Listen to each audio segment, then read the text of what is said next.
Good evening, my friends. This is Paul, and this video was brought to you as a semi-request from a YouTuber called Personality Enthusiast, where actually I'm not sure of the person's gender, so I'm just going to say they in case it's an organization. They asked me, Paul, here, let me pull up the exact quote. Okay, they said, is there a video where you can explain your use of TE, stands for Extroverted Thinking, but somehow they got it backwards.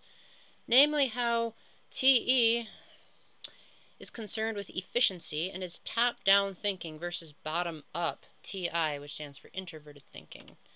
Now first off, let me just wonder, does that person play a lot of Zelda? Because I don't really like top-down Zeldas nearly as much as the 3D ones, because if it's top-down, it's there's such a lack of perspective. I mean, don't you love looking up at the sky and seeing the sun in Breath of the Wild, being able to gaze at you, to look up at the majestic mountains? Instead, you mostly see Link's head when you're looking top-down, but if you're looking bottom-up, then you're looking at Link's feet from the ground or another inappropriate camera angle. I'm afraid I don't really know how to answer that question because I feel like that's a more intuitive way of phrasing it, and intuition is my bottom function. So, for an ISTJ like myself, I've said numerous times that extroverted thinking comes across in the way that I present thoughts, but not feelings.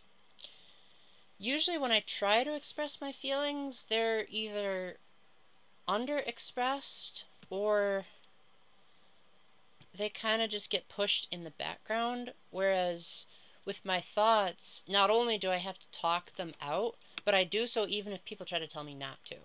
Like if my girlfriend and I are talking about something that's bothering her, I will not be able to understand what she's even trying to say, so I will have to talk through a thought process to figure out what is going on. Like I might say, okay, so let me get this straight, and then go on for a long tangent about an example that happened before that can help me relate to what it is that she's trying to say. Now, I know I'm being super vague, but the reason why is because she's, leading with extroverted feeling and introverted intuition because she's an ENFJ.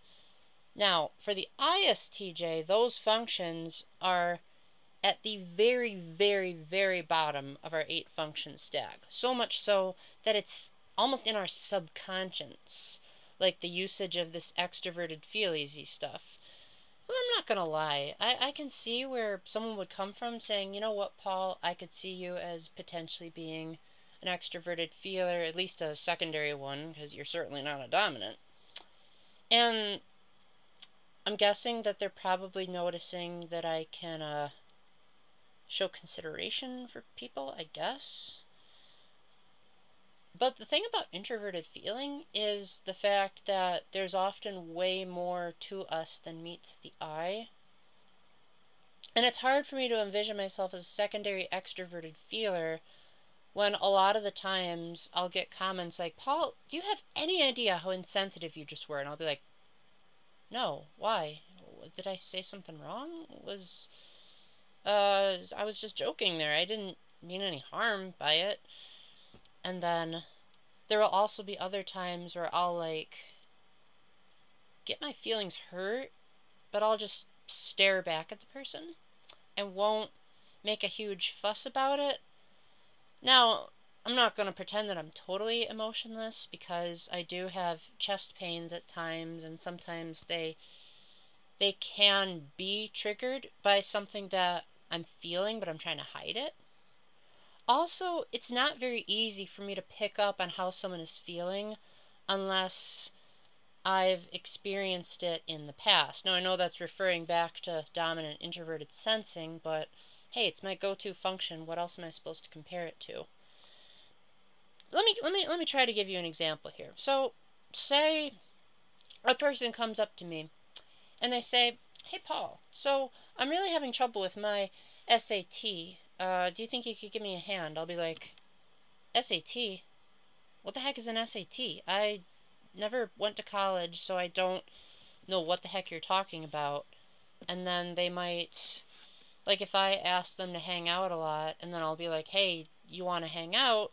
They'll say something along the lines of, "Well, Paul, don't you get that this is finals week?" And I'll be like, "Finals? Wait. Finals, as in like final. You mean like you're done with school?" They're like, "No, Paul, I have my senior year left." Well, then why'd you just say it was finals? Instead, you should say this is the semifinals or the quarterfinals or something to very specifically clarify what type of finals they are, because you're still going to have to do finals again. So is it going to be the finals? It just doesn't make much sense when it comes to a communication perspective. Now, it could be me being homeschooled. I don't know. But I think that there's no way to concretely answer this question unless you look at the nature of what is tertiary introverted thinking. Now, I'm having a lot of trouble thinking about what is introverted thinking in the first place, because for as long as I've been alive, I've been known as the type of guy that always expresses my thoughts out loud. And I always like explaining to people how I came to that conclusion. Like, if I'm going to quote a Bible verse or a teaching of the church, it's not going to be because I made it up or because I realized it. It's because the church teaches it and the church has that authority. I'm not going to spend hours on end like the average introverted thinker thinking, how does the world work? How exactly does this logic help the world go round? No. Because if I try to use my own reasoning, that might contradict with what's already been established. And so as a result, I wouldn't want to go by my own reasoning in case that reasoning is imperfect. I would want to go by that which is definitively true. You know, Einstein was a genius when he figured out the system of math. Do I understand math? Heck no. But if I tried to invent the system of math, our society would be screwed.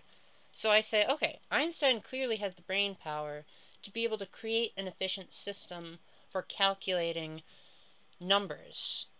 I do not. I am gifted in this area, this area, this area, this area, and I will use those to extrovertedly express concepts that need addressing. Now, I did think that I was ESTJ for a very long time, and that's probably why a lot of you get the impression that I'm very outgoing for an ISTJ. But what stopped me from thinking ESTJ was the fact that feeling was just too high, but I didn't consider it high enough to make me a feeling type. I consider my emotions to be sort of an in the background force for, like,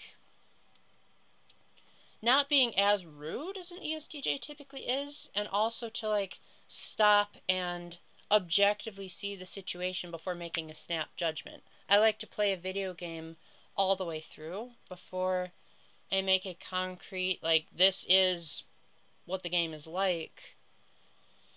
And also, like, say, if there's a dispute in the house, my ESTJ brother might just start yelling or snapping at people. Me, I'll say, whoa. Stop and think about it for a second.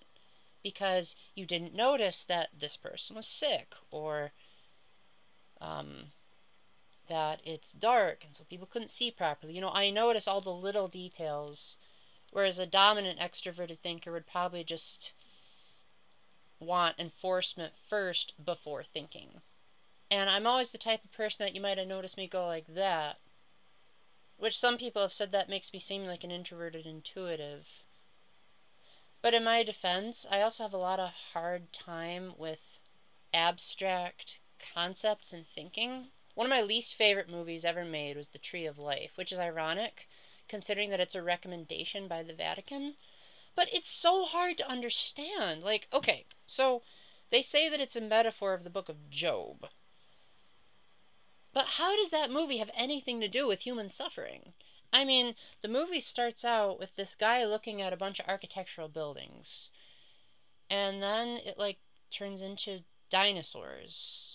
And then after that, then it's like 10 minutes of what I call a feature film version of a Windows screensaver. And then after that, it's like this random story with weird camera angles as though someone filmed it using like one of those things that used to film your little kids doing the stupidest things. And I'm just like,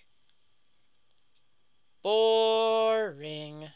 Give me something that like actually explains itself. That's why I love the movie Inception. It's the kind of thing that an intuitive person would get into, but because it explains its system so clearly, concretely, and definitively, I can be like, okay, so even if these are very intuitive-y concepts, they explained it in a sensory way so that I can understand, okay, so this is how the world works. These are the objective systems, and these systems can't be broken.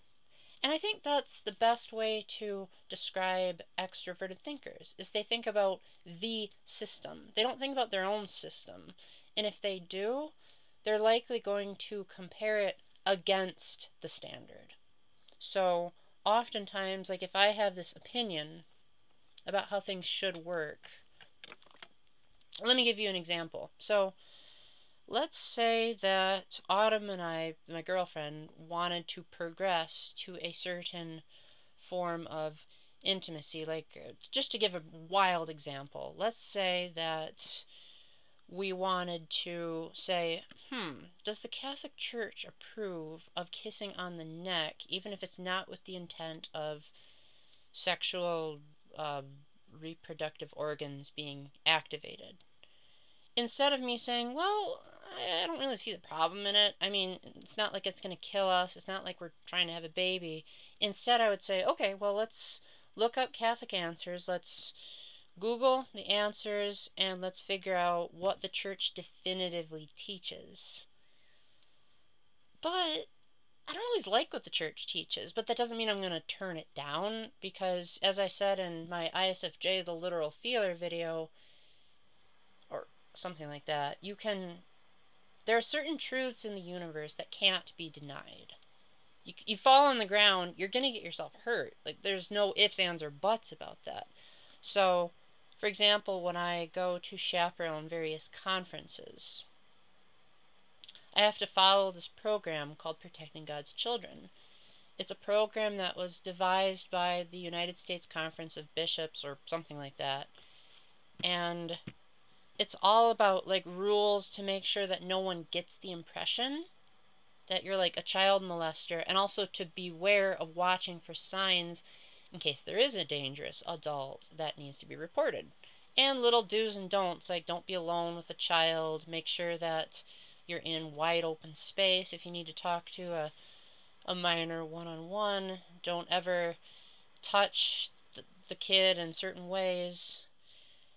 And I really, really hate having to follow those rules. But I do it anyway. Why? Because I know that the church knows better than me. Will I express my opinions on why I think it's bogus? Yes. But will I act on it? No. Because the church has its authority, and that authority is based on reason and intellect, which God has given us. And so therefore, it's not my position to contradict the law because I am not a bishop. I do not have that authority to stamp my finger or fist and say, no one can do Protecting God's Children because it is of my opinion. No. Now, I do admire extroverted feeling a lot, and I mean a lot.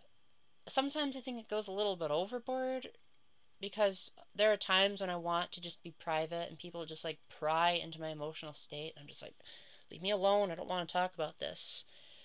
But I think it would definitely help because I say stuff that's often very accidentally rude or kind of harsh. And I think in this video I might be going a little bit overboard for some of you feelers out there. And extroverted feelers just seem to have this natural grasp of like, okay, this is going to hurt, the other person, so I probably shouldn't say it. They're also, from my experience, very expressive with their emotions. It may appear that I'm being expressive with my emotions, but I'm actually being expressive with my thoughts. I can occasionally be expressive with my emotions, but usually only if I'm happy about something. If I'm sad or angry, it's typically only with someone I either really trust or I don't tell the full story because I'm so hurt by it that it's like, guys, I don't want to talk about this. Let me just go off by myself and process this on my own. And also, I don't really cry very much. If I do, again, it's with a trusted friend or it's when I'm by myself. And sometimes I won't be able to cry just because I guess I've just become a tough guy over the years.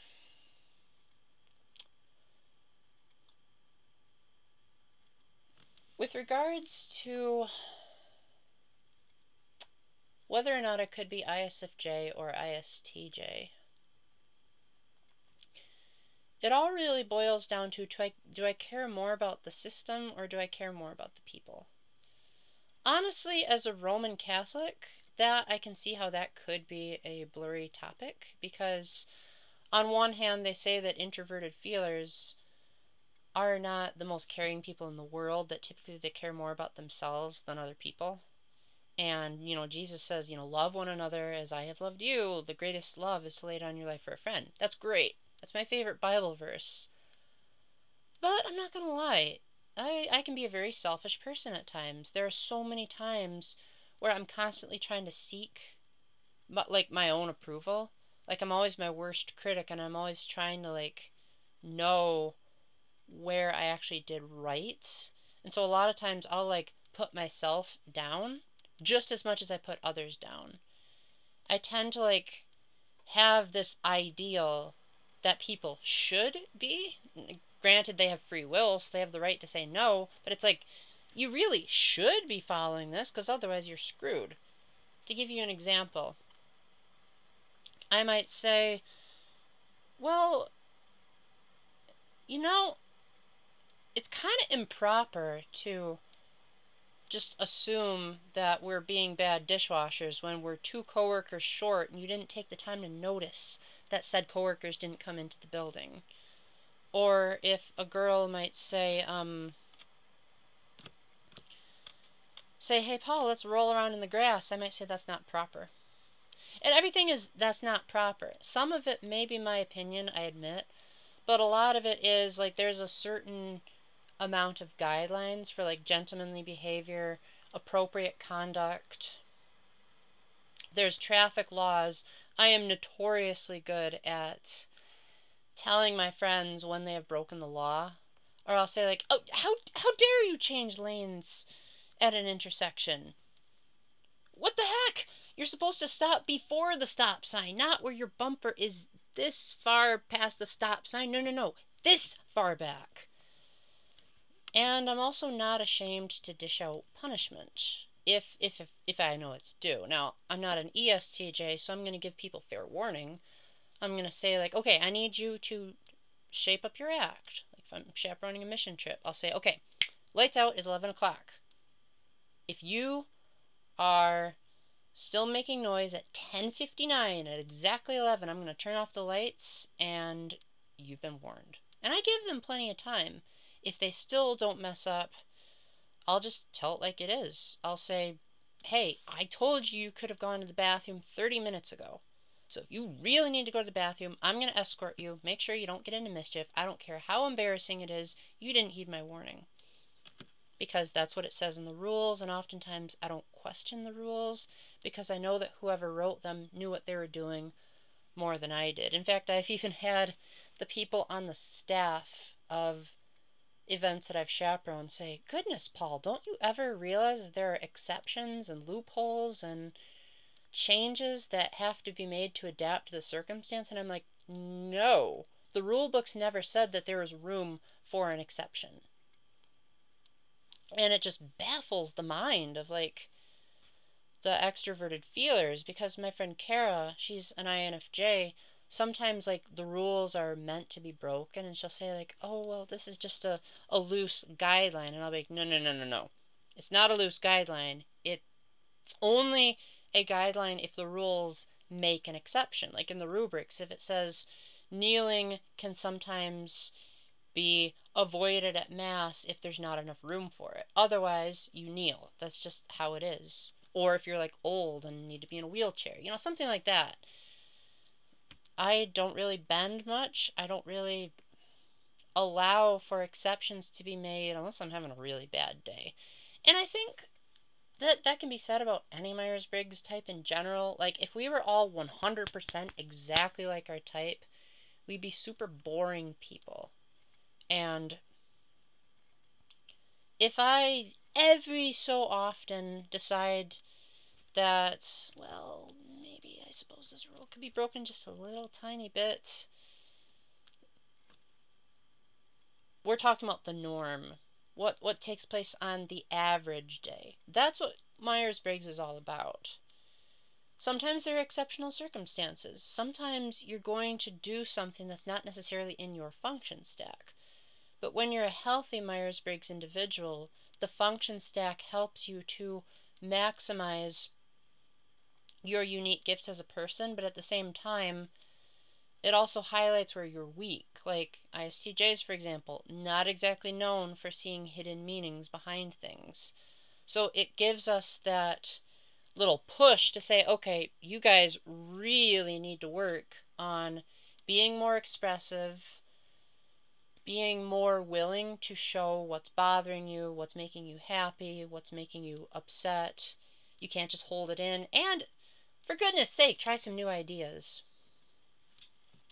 It also gives us a guideline of how not to take our dominant functions too far. Like we could learn, okay, you ISTJs are known for being way too by the books. You're known for being kind of unintentionally harsh when you're actually just trying to help. You tend to talk out loud when you have a concept as opposed to, you know, just keeping it in your head. Stuff like that. We come to a fine balance through Myers-Briggs. And that's how the system was intended to be. That's how Carl Jung theorized it. Then Isabel Briggs and Myers, whatever they are, came along and finalized the concept. And Myers-Briggs isn't even a church doctrine anyway, so it's not like it's you have to follow it or else. I follow it heavily because the church hasn't contradicted it, and also because it helps me understand people. Lack of intuition, not exactly easy to figure people out. Very hard for me to decipher hidden meanings. I am notorious among my friends for always taking things so literally that they get annoyed by it. Myers-Briggs helped me to say, okay, in this situation, this is not a situation meant to be taken literally, so I should actually take it as such. It's an efficient system that works. I wish more people would use it, but I know it's not for everyone, so for now, just know that it's a super cool way of being able to basically resolve a conflict with anyone if the person is willing to read through the facts and say, okay, communication is better than nothing, so let's go for it. Hope I didn't ramble too long. This was a very on-the-spot idea for me, and I didn't originally even want to talk about this at all on my channel because I figured you've seen more than enough ISTJ videos, but when I get a really cool request like that, I like to take it because I want to give an in-depth answer to my audience when they ask for it. So if I'm still missing something after that exhaustive display, please let me know in the comment section. I'd be glad to start up a conversation, a debate, as long as you're not screaming your head off like a banshee because you disagree with the church's teaching. Just calmly respond, hey Paul, this is why I think you're wrong. And we will civilly debate it like human beings. Anyway, thank you for watching. And for now, keep the faith, stay epic, and God bless. Bye.